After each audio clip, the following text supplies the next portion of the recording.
Hi, I'm Samantha. I wanted to show you guys a quick and easy way to make a perfect seamless tumbler. I'm working with a 20-ounce stainless steel tumbler. Just a second, I'll show it to you. Alright, so I'm going to go ahead and pull it out of the package. I have already printed my design. Let's see here. Okay, so I go ahead and take the lid off. I know a lot of you probably use a lint roller to clean yours off, but I usually just wipe mine off with my sleeve and go on from there. Anyways, alright, so what I do is I've got my design here. It's on an 8.5 by 11 sublimation paper. And what I'm going to do is, you have to bear with me, I am totally working off my bed right now. But I am going to go ahead and I'm going to trim off this white, this white, this white, all the white around the photo. I am going to cut it off. So just make sure it's as even as possible because you don't want it uneven on your tumbler.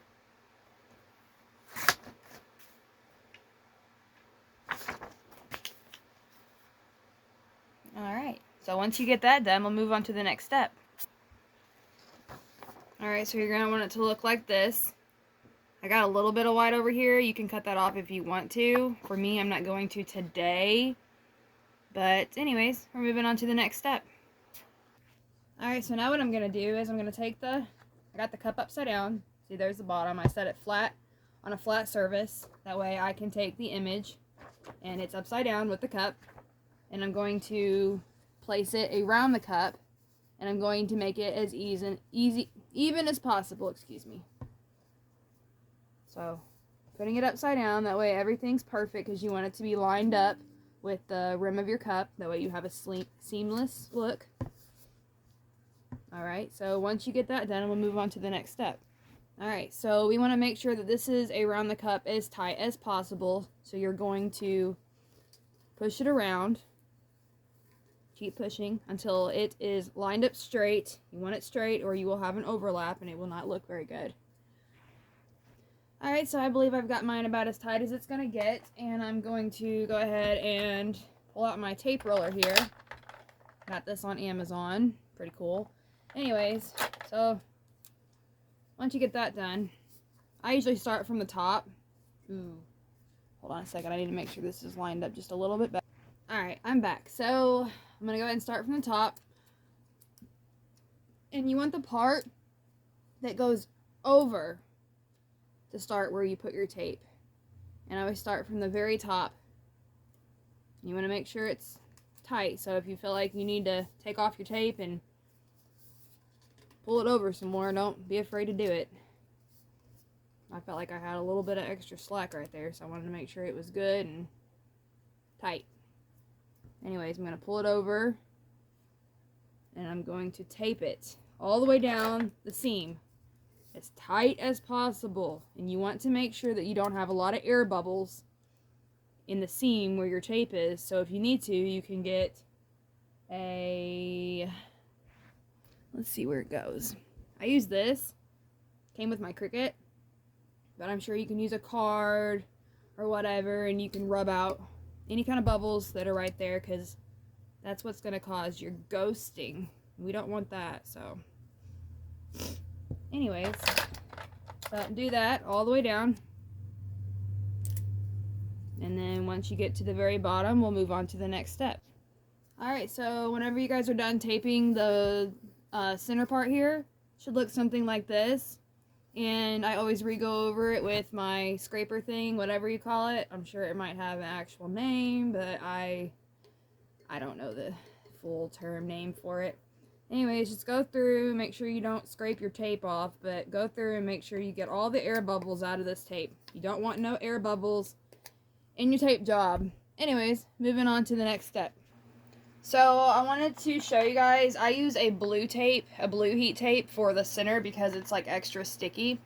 But the tape that I'm going to use for the top and the bottom is a little bit different because it's more of like a stretchier tape. but it's still a heat tape. Let me grab it real quick and I'll show you. I'm sure a lot of you have seen this. This is more of the basic brown heat tape that you can get on Amazon.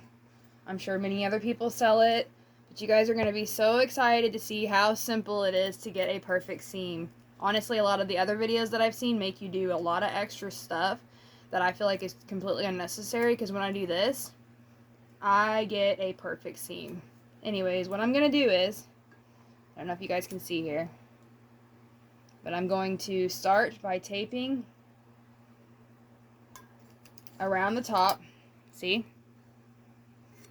And I'm going to pull tightly all the way around.